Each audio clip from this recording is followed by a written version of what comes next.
एक आदमी जिसने कहा था तुम मुझे तो मार दोगे लेकिन मेरे आइडियाज को कैसे मारोगे।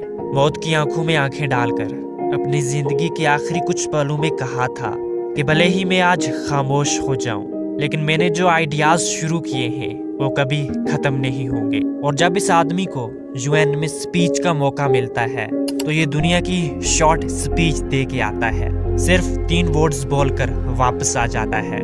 तो आप समझ ही सकते हो कि इस बंदे में किस लेवल का स्वैग होगा। Esa proclama es patria o muerte. और इस इंसान का चेहरा दुनिया के हर कोने में दिखाई देता है, टी शर्ट्स पर, पोस्टर्स पर, कॉलेज वॉल्स पर। लेकिन अजीब बात यह है, जिस आदमी को कुछ लोग हीरो मानते हैं उसी आदमी को कुछ लोग खूनी मानते हैं। क्या एक ही इंसान के 2 चेहरे हो सकते हैं या रियलिटी हमसे छुपाई जाती है। और इस आदमी के पास सब कुछ था, कंफर्टेबल लाइफ, रिस्पेक्ट, कैरियर और अच्छा खासा पैसा भी था। तो फिर इस इंसान ने बंदूक क्यों उठाई और सिस्टम के खिलाफ क्यों जंग लड़ी। और ये आदमी कोई और नहीं, ये है जे गुवेरा। जे गुवेरा क्यूबा का न होते हुए भी इसने इस देश को अमेरिका से बचाने के लिए अपनी जान की बाजी लगा दी।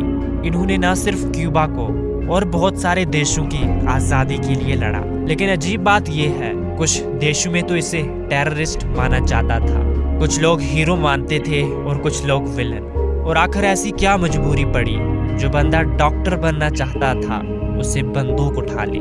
और आखिर ऐसा कौन सा सच है जो हमें प्रॉपरली बताया नहीं गया। और क्यूबा को जीतने के बाद जे गुवेरा अगर चाहता तो फेडरल कैस्ट्रो के साथ मिलकर वहां पर राज कर सकता था। इस इंसान ने न सिर्फ रिस्क लेकर जंग लड़ी बल्कि गवर्नमेंट को चैलेंज किया, लड़ाई लड़ी, पावर हासिल किया, लेकिन फिर छोड़ दिया। तो ये स्टोरी है the real story of J Guevara. देखो, जे गुवेरा का असली नाम अर्नेस्टो राफेल गुवेरा था। इसका जन्म अर्जेंटीना में 1928 को हुआ। ये एक ऐसा बच्चा था जो पैदा होते हुए ही जिसे डॉक्टर्स ने देखकर कहा था ये ज्यादा स्ट्रांग नहीं है, क्योंकि इसे आजमा हो गया था। रातों को सांस लेने में दिक्कत होती थी। लेकिन यहाँ पर हैरान कर देने वाली बात यह है, आजमा होने के बावजूद भी जे गुवेरा एक athlete, swimmer, footballer, shooter, cyclist और एक नेशनल लेवल रग्बी प्लेयर था। और जैसे ये दुनिया को कह रहा था कि मैं कमजोर नहीं। और जे गुवेरा का दिमाग भी बहुत पावरफुल था। फिलॉसफी, पॉलिटिक्स, रेवोल्यूशन सब कुछ इस बंदे ने पढ़ लिया था। लेकिन अब तक वो सिर्फ एक डॉक्टर बनना चाहता था। उसे नहीं पता था कि एक जर्नी उसकी पूरी जिंदगी बदल देगी। देखो, 1948 में जे गुवेरा ने यूनिवर्सिटी ऑफ बुएनोस एयर्स में मेडिकल की पढ़ाई करने के लिए एडमिशन ली। और यहीं से उसके दिमाग में दुनिया को एक्सप्लोर करने का आइडिया आया। और उसके बाद इसने दुनिया के 2 बड़े टूर किए जिसने इसकी थिंकिंग को कंप्लीटली चेंज कर दिया। जे गुवेरा ने अपना पहला सफर नॉर्दर्न अर्जेंटीना के रूरल प्रोविंसेस तक किया, जो अराउंड 4500 किलोमीटर था। और हैरानी की बात यह है कि इसने इस सफर को अकेले ही एक छोटे इंजन लगे बाइसाइकिल की मदद से कंप्लीट किया।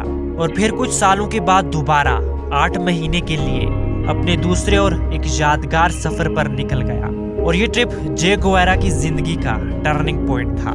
जे गुवेरा ने अपने दोस्त अल्बर्टो ग्रेनेडो के साथ 1952 में 8000 माइल्स का सफर मोटरसाइकिल पर करना शुरू कर दिया। साउथ अमेरिका को एक्सप्लोर करना शुरू किया।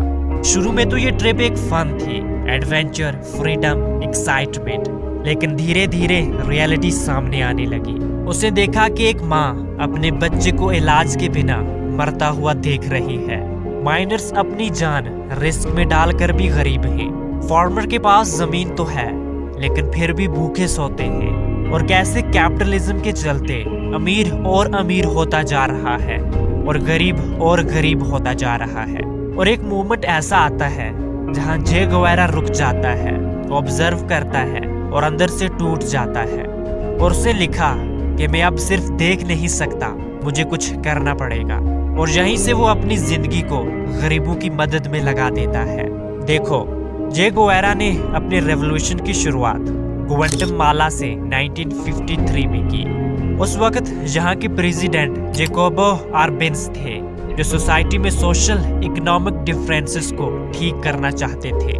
और कहा जाता है कि आर्बेन्स का ये स्टेप अमेरिका को बिल्कुल भी पसंद नहीं था और कुछ ही सालों में ऐसा हुआ कि आर्बेन्स इस्तीफा देने पर मजबूर हो गया और जे गुवेरा ये सब कुछ देख रहा था और अमेरिका की इस हरकत से बहुत नाराज था, क्योंकि जो गवर्नमेंट गरीबों की मदद करना चाहती थी उसी को खत्म कर दिया गया। और फिर जे गुवेरा ने रेवोल्यूशन स्टार्ट किया और बहुत सारे रिबेलियन ग्रुप को शामिल भी किया जो आर्बेन्स की सरकार खत्म होने पर नाराज थे। और उस वक्त किसी पावरफुल ग्रुप का हिस्सा न होने की वजह से जे गुवेरा को ग्वाटेमाला छोड़ना पड़ा और यहीं पर अर्नेस्टो राफेल गुवेरा को जे गुवेरा का नाम भी मिला। देखो, यहाँ पर फेल होने के बाद 1954 में जे गुवेरा मैक्सिको चला जाता है और यहाँ पर एंट्री होती है एक नाम की जो फिर आगे चलकर हिस्ट्री बदल देता है। और यहाँ पर इसकी मुलाकात होती है क्यूबन ब्रदर्स से, फेडेल कैस्ट्रो और राउल कैस्ट्रो के साथ, जो क्यूबा से अमेरिका की सरकार को जड़ से निकाल कर फेंक देना चाहते थे।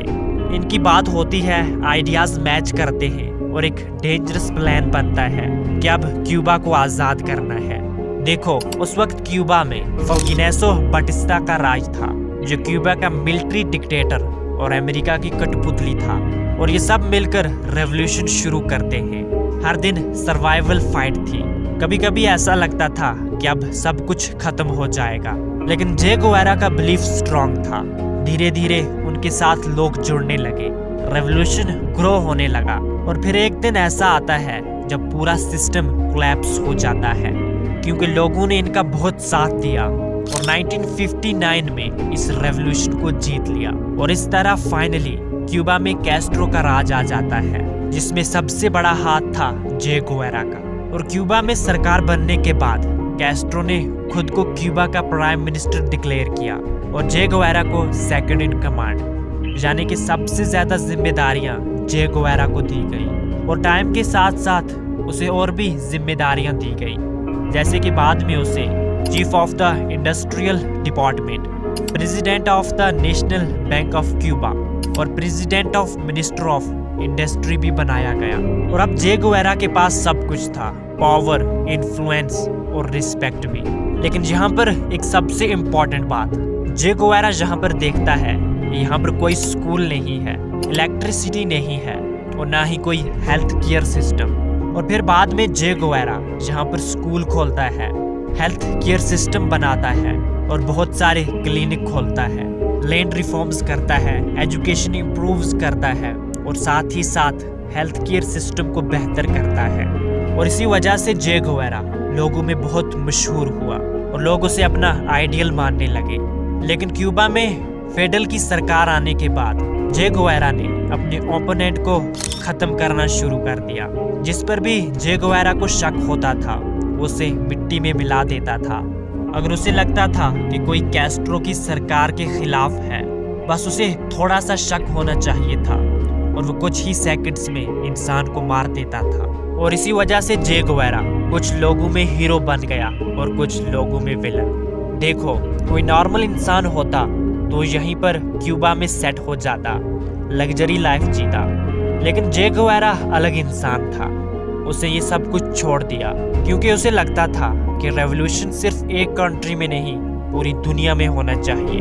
और फिर वो कागो चले जाते हैं और वहाँ पर भी फेल हो जाते हैं। फिर बोलिविया चले गए और वहाँ पर सब कुछ खत्म हो जाता है। देखो, 1967 में जे गुवेरा थका हुआ था, वीक था, आइसोलेटेड था, लोकल स्पोर्ट भी नहीं था और बोलिविया की आर्मी बहुत स्ट्रांग थी और बोलिविया का साथ दे रहा था अमेरिका की CIA। और जे गुवेरा का ग्रुप सिर्फ अपनी जान ही बचाने में लगा था। लेकिन ये खेल ज्यादा दिन तक नहीं चला और 7 अक्टूबर 1967 को एक लोकल आदमी ने CIA को जे गुवेरा का पता बता दिया और बाद में 8 अक्टूबर 1967 को CIA और बोलिवियन आर्मी अराउंड 1800 फोर्स को लेकर जे गुवेरा को पकड़ने के लिए निकल जाते हैं। और यहाँ पर जे गुवेरा को कैप्चर कर लिया जाता है और उसे एक स्कूल में रखा जाता है जहां पर वो अपनी जिंदगी की आखिरी रात गुजारता है। और फिर फाइनली जे गुवेरा को मारने के आर्डर आ जाते हैं। कोई ट्रायल नहीं, कोई कोर्ट नहीं। और जब मारियो टेरेन जे गुवेरा को मारने के लिए जाता है तो जे गुवेरा उसे कहता है, I know you are here to kill me, shoot me, you are only going to kill a man. और उसके बाद मारियो जे गुवेरा की बॉडी में 9 गोलियां मार देता है और इसी तरह जे गुवेरा खत्म हो जाता है। जे गुवेरा की मौत के बाद क्यूबा में कैस्ट्रो ने पब्लिक में जाकर जे गुवेरा की मौत की खबर दी और लोग हैरान हो गए। और फिर 1997 में जे गुवेरा और उसके साथियों के रिमेन्स को क्यूबा में लाया गया और पूरी रिस्पेक्ट के साथ लास्ट राइट्स को पूरा किया गया। और साथ ही साथ 2008 में इनके बर्थ प्लेस रोसारियो अर्जेंटीना में जे गुवेरा का स्टैचू बनाया गया।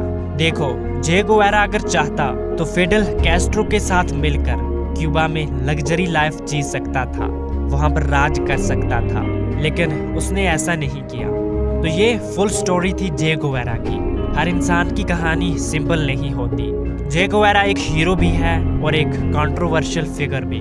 तो आपको क्या लगता है, जे गुवेरा एक हीरो था, विलन था, या फिर दोनों ही कैरेक्टर इसमें थे? अपनी राय कमेंट सेक्शन में ज़रूर बताएं। और अगर आपको वीडियो अच्छी लगी हो तो वीडियो को लाइक करें, शेयर करें और चैनल को सब्सक्राइब करें।